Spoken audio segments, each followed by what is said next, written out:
spoke of timing and everything. Did she get away? Never naman akong nawala. Ayaw mo mawala eh. Ayaw mo mawala. Shake off na. Yes. Hindi ako umabot dun sa point na nasabi ko yun. Hindi. Muntik na. Ha? Muntik na. Or siguro ayaw ko sabihin. Di pa.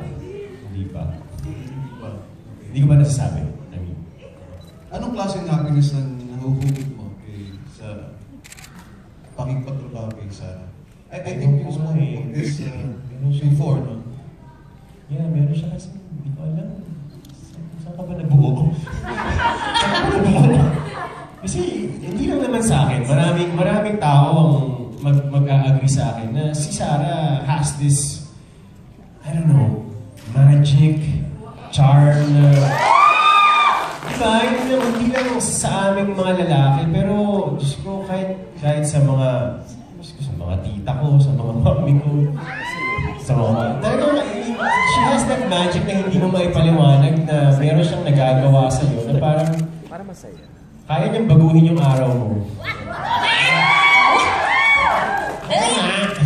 Sabi mo, life is too short, di ba? Let's not make it shorter. For Sarah, my last question. Apo. Ano naman ang magagawa ni Lloyd sa'yo? Wow. Kasi, I mean, practically you grew up with him. Oo nga. Yes. Maliit pa lang ako, napapanood ko na po. Ay, nako. Totoo, no? Malayo na din natin. Hindi, ano na nagagawa ni Lloyd?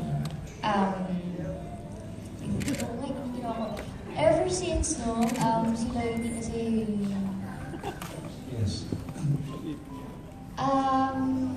Nakita ko lang siya na natutuwa na ako.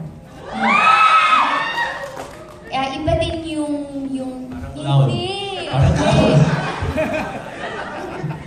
And then, just observing him from afar and just looking at him, na natutuwa na lang ako. Ganun lang. Pareho pa tayo from afar.